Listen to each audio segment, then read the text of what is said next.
এই জন্য আমি দাবি করব বাজেট অধিবেশন সন্নিকটে সর্বাধিক গুরুত্ব যেন শিক্ষা এবং স্বাস্থ্যে দেওয়া হয়। মাননীয় শিক্ষামন্ত্রী আছেন, দেশকে যদি আগাতে হয় তাহলে শিক্ষা এবং স্বাস্থ্য এই দুইটাকে সর্বাধিক গুরুত্ব দিতে হবে।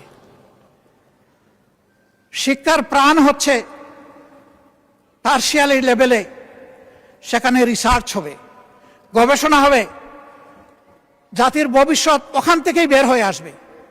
দুঃখের বিষয়, গবেষণায় ফকিরের ভিক্ষা দেওয়া হয়।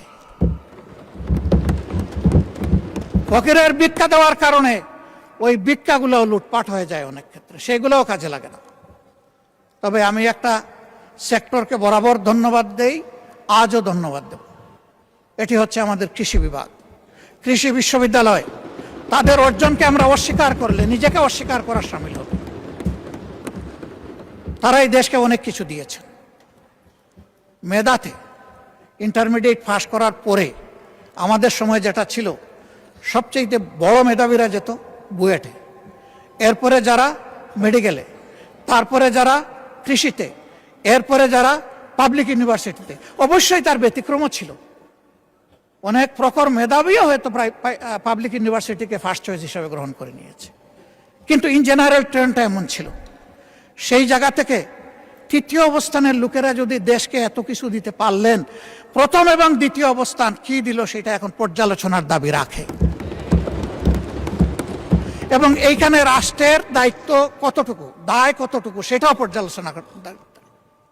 তাদের হাতে যদি পর্যাপ্ত উপকরণ তুলে না দিয়ে আমরা বলি যে কেন তোমরা আমাদেরকে দিচ্ছ না, এটাও হবে অবিচার। এই জন্য আমি দাবি করব বাজেট অধিবেশন সন্নিকটে সর্বাধিক গুরুত্ব যেন শিক্ষা এবং স্বাস্থ্যে দেওয়া হয়।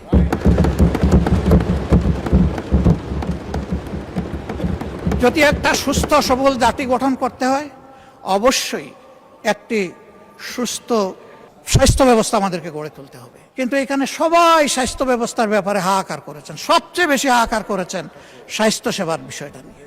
অনেকে বলেছেন স্বাস্থ্য সেবা নিজেই রুগী, আমাদেরকে সারিয়ে তুলবে কিভাবে। সঠিক, 1000 শয্যা বিশিষ্ট হাসপাতালে রুগী ভর্তি থাকে 3700। How could be possible? আবার এখন অন্য সমস্যাও দেখছি। এই ফ্যাসিস্ট আমলে যোগ্য দক্ষ ডাক্তারদেরকে বহু দূরে বদলি করা হয়েছে, যেখানে তাদের মেধারও কোনো মূল্যায়ন করা হয়নি, এবং সেখানে এটাকে কাজে লাগানোরও কোনো সুযোগ ছিল না। আবার অনেককে ওএসডি করা হয়েছে।